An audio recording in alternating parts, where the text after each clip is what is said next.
എൻ്റെ സ്വർഗസ്ഥനായ പിതാവിൻ്റെ ഏറ്റവും സ്നേഹം നിറഞ്ഞ സഹോദരങ്ങളെ, എല്ലാവർക്കും ഓശാന ഞായറാഴ്ചയുടെ ആശംസകൾ നേരട്ടെ. രക്ഷകനായ യേശുക്രിസ്തു തൻ്റെ പരസ്യ ശുശ്രൂഷയുടെ അവസാനം തൻ്റെ പീഡാനുഭവത്തിന് വേണ്ടി യെരുസലേമിലേക്ക് ഒരു ചൈത്രയാത്ര നടത്തുകയാണ്. 3.5 വർഷം നീണ്ടുനിന്ന തൻ്റെ പരസ്യ ശുശ്രൂഷാ കാലത്ത് ഒരിക്കൽ പോലും അവിടെ നിന്ന് ജനങ്ങളുടെ ആർപ്പുവിളികൾക്ക് നിന്നുകൊടുത്തിരുന്നില്ല.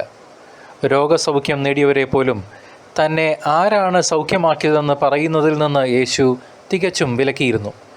തന്നെ പിടിച്ച് ജനങ്ങൾ രാജാവാക്കും എന്ന തോന്നലുണ്ടായപ്പോൾ ജനങ്ങളിൽ നിന്ന് മാറിപ്പോയ ആളാണ് നമ്മുടെ യേശു.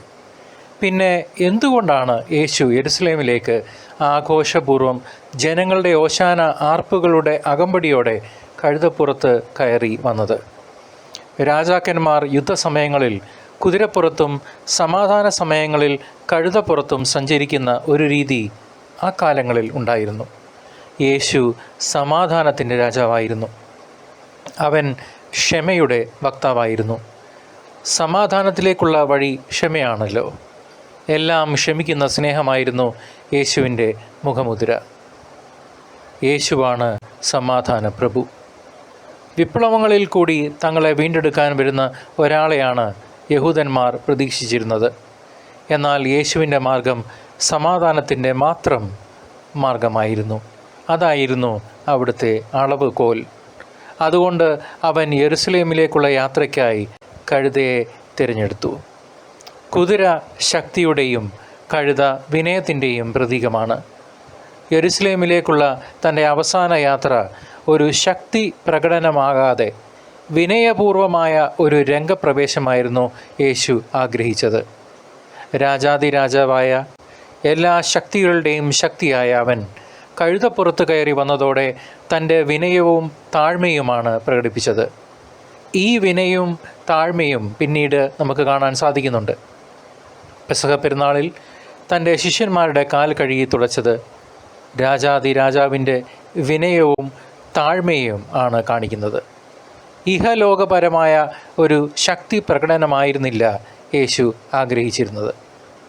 പ്രവാചകൻ്റെ വാക്യത്തിൽ ഇപ്രകാരം പറയുന്നു: ഇതാ നിന്റെ രാജാവ് നിന്റെ അടുക്കൽ വരുന്നു, അവൻ നീതിമാനും ജയശാലിയും താഴ്മയുള്ളവനുമായി കഴുതപ്പുറത്തും പെൺകഴുതയുടെ കുട്ടിയായ ചെറു കഴുതപ്പുറത്തും കയറി വരുന്നു. വിശുദ്ധ മത്തായിയുടെ സുവിശേഷം 21-ാം അധ്യായം 1 മുതൽ 11 വരെയുള്ള വാക്യങ്ങളിൽ പഴയ നിയമ പ്രവചനം നിവർത്തിയായതായി നമുക്ക് മനസ്സിലാക്കാൻ സാധിക്കും. പ്രവചനങ്ങൾക്ക് നിവർത്തി ഉണ്ടാകുന്നതിന് വേണ്ടി യേശു തൻ്റെ യെരുസലേം യാത്രയ്ക്കായി കഴുതക്കുട്ടിയെ തിരഞ്ഞെടുത്തു. അവൻ ജെറുസലേമിനെ സമീപിക്കവേ ഒലിവ് മലയ്ക്കരികിലുള്ള ബത്ഫഗയിലെത്തി. അപ്പോൾ യേശു തൻ്റെ 2 ശിഷ്യന്മാരെ ഇപ്രകാരം നിർദ്ദേശിച്ചയച്ചു: എതിരെ കാണുന്ന ഗ്രാമത്തിലേക്ക് പോകുവിൻ. അവിടെ ഒരു കഴുതയെയും അടുത്ത് അതിൻ്റെ കുട്ടിയെയും കെട്ടിയിരിക്കുന്നത് ഉടനെ നിങ്ങൾ കാണും. അവയെ അഴിച്ച് എൻ്റെ അടുക്കൽ കൊണ്ടുവരുവിൻ. ആരെങ്കിലും നിങ്ങളോട് എന്തെങ്കിലും ചോദിച്ചാൽ കർത്താവിന് അവയെ കൊണ്ട് ആവശ്യമുണ്ട് എന്ന് പറയുക. അവൻ ഉടനെ തന്നെ അവയെ വിട്ടുതരും. പ്രവാചകൻ വഴി പറയപ്പെട്ട വചനം പൂർത്തിയാകാനാണ് ഇത് സംഭവിച്ചത്. സിയോൻ പുത്രിയോട് പറയുക: ഇതാ നിന്റെ രാജാവ് വിനയാന്വിതനായി കഴുതയുടെയും കഴുതക്കുട്ടിയുടെയും പുറത്തു കയറി നിന്റെ അടുത്തേക്ക് വരുന്നു. ശിഷ്യന്മാർ പോയി യേശു കൽപ്പിച്ചതുപോലെ ചെയ്തു. അവർ കഴുതയെയും കഴുതക്കുട്ടിയെയും കൊണ്ടുവന്ന് അവയുടെ മേൽ തങ്ങളുടെ വസ്ത്രങ്ങൾ വിരിച്ചു. അവൻ കയറിയിരുന്നു. ജനക്കൂട്ടത്തിൽ വളരെ പേർ വഴിയിൽ തങ്ങളുടെ വസ്ത്രങ്ങൾ വിരിച്ചു. മറ്റു ചിലരാകട്ടെ വൃക്ഷങ്ങളിൽ നിന്ന് ചില്ലകൾ മുറിച്ച് വഴിയിൽ നിരത്തി. യേശുവിന് മുമ്പിലും പിമ്പിലും നടന്നിരുന്ന ജനങ്ങൾ ആർത്തു വിളിച്ചു: ദാവീദിൻ്റെ പുത്രന് ഹോസാന! കർത്താവിൻ്റെ നാമത്തിൽ വരുന്നവൻ അനുഗ്രഹീതൻ! ഉന്നതങ്ങളിൽ ഹോസാന! അവർ ജെറുസലേമിലേക്ക് പ്രവേശിച്ചപ്പോൾ നഗരം മുഴുവൻ ഇളകി മറിഞ്ഞു. ആരാണിവൻ എന്നവർ ചോദിച്ചു. ജനക്കൂട്ടം പറഞ്ഞു: ഇവൻ നസറത്തിൽ നിന്നുള്ള പ്രവാചകനായ യേശുവാണ്.